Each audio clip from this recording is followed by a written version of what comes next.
प्रिय दोस्तों, नमस्कार।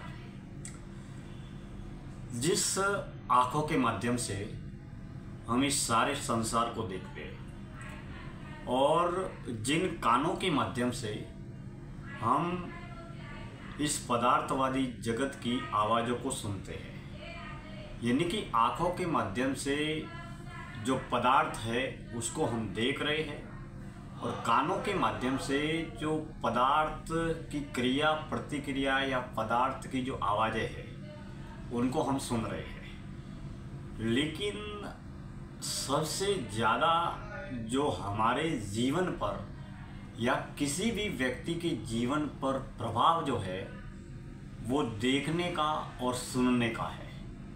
वैसे देखा जाए तो जन्म से लेकर आज तक अब तक देखना और सुनना कोई सामान्य घटना नहीं है। हमारे संपूर्ण जीवन का निर्माण इन्हीं घटनाओं, इन्हीं क्रियाओं की वजह से हुआ है। जब हम सत्य की खोज या ईश्वर को अनुभव के तल पर महसूस करते हैं तो हमारे आसपास सारा का सारा व्यक्ति, वस्तु, धन, साधन से जुड़ा हुआ भौतिक और पदार्थवादी जगत हमें दिखाई देता है।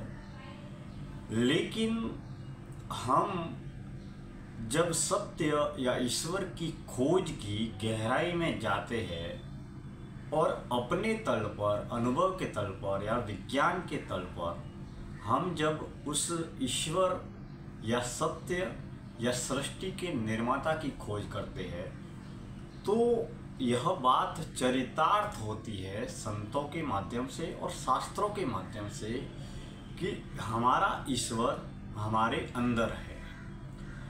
यानी कि हम जिस ईश्वर की तलाश कर रहे हैं, हम जिस सत्य की तलाश कर रहे हैं, वह सत्य हमारे अंदर है, वह ईश्वर हमारे अंदर है। बाहर केवल असत्य है, झूठ है, भ्रम है, मिथ्या है। अब जब सत्य या ईश्वर हमारे अंदर है तो उसकी खोज करने का कोई न कोई तो उपाय होगा, कोई न कोई तो ऐसा तरीका होगा कि हम अपने अंदर डुबकियां लगाकर हम अपने अंदर के सत्य को, अपने अंदर के ईश्वर को अपने माध्यम से खोज सके। इसी विषय पर आपो दीपो भव, यानी कि अपने दीपक आप स्वयं बने। जब हम अपने दीपक जब स्वयं बनने का प्रयास करेंगे तब हमें सत्य के दर्शन स्वाभाविक तल पर होने लगेंगे। और जब हमें अपने आप को जब अपनी खोज करनी है तो उसके दो ही माध्यम है, वह पहला है मौन और दूसरा है ध्यान। यानी कि अपने जीवन को जानने के लिए, अपने विचारों को जानने के लिए, अपनी आत्मा की खोज के लिए जितना हम मौन का अभ्यास करते हैं, जितना हम ध्यान का अभ्यास करते हैं, उतना अपने आप को खोज पाते हैं। यानी कि साधक के जीवन में दो अवस्थाएं हैं, पहली बाहरी बहिर्मुखी अवस्था और दूसरी आत्म केंद्रित अंतर्मुखी अवस्था। बाहरी बहिर्मुखी अवस्था में हर व्यक्ति या साधक धन, साधन, वस्तु, पदार्थ, बाहरी क्रियाकलापों में, बाहरी सक्रियता में, बाहरी गतिविधियों में, बाहरी व्यक्ति या पदार्थ से जुड़ी तमाम गतिविधियां है उसमें सक्रिय रहता है।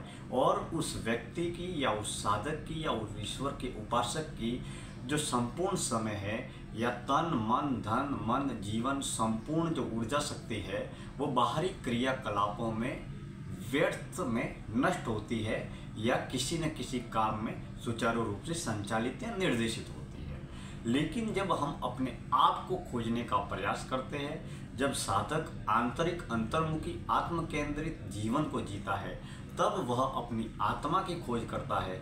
मौन के माध्यम से और ध्यान के माध्यम से अपनी संपूर्ण ऊर्जा शक्ति को किसी अपने आप के अंदर अपने आप को खोजने में, अपने विचारों में आत्म केंद्रित बनाने में अपनी संपूर्ण देह, मन, विचार, बुद्धि की ऊर्जा शक्ति को अपने आप पर केंद्रित करता है और समर्पित करता है, तब वह धीरे धीरे अपने अंतःकरण की गहराई को समझने लगता है। और जिस तरीके से पंच तत्वों से बना हुआ ये पूरा संसार है, ब्रह्मांड है, उसी तरीके से जिस तरीके से ये देह नज़र आ रही है, इस देह का नाम है दिनेश्वर माली। ठीक उसी तरीके से आपकी जो देह है, आपका जो शरीर है, उसका भी कोई न कोई विशेष नाम है। तो जिस तरीके से पंच तत्वों से बना हुआ ये संसार है, ब्रह्मांड है, उसी तरीके से हमारी देह भी पंच तत्वों से बनी हुई है। तो हम अपनी देह को साधना में लगाकर, मौन में लगाकर, आंतरिक अंतर्मुखी जीवन जीकर हम जितना अपने आप को जानने का प्रयास करते हैं, उतना हमारे मन का, बुद्धि का, विचारों का जो आवरण है वो हटता चला जाता है और हमारी शुद्ध जो होश की प्रक्रिया है या शुद्ध जो वास्तविक प्राण की अवस्था है, उसे हम प्राप्त होते हैं। इसीलिए शास्त्रों में कहा है कि हमारा ईश्वर हमारे अंदर है और जो साधक या जो ईश्वर का उपासक या जो योगी आत्म केंद्रित जीवन जीते हुए बाहरी प्रक्रियाओं से दूर रहकर जितना अपने आप को अंदर खोजता चला जाता है, वो अनंत की गहराई और अनंत के रहस्यों की ओर आगे बढ़ता चला जाता है। आज की इस चिंतन यात्रा में इतनी ही बातें, किसी मोड़ पर फिर मुलाकात होगी। मैं दिनेश्वर माली, आपका बहुत बहुत धन्यवाद।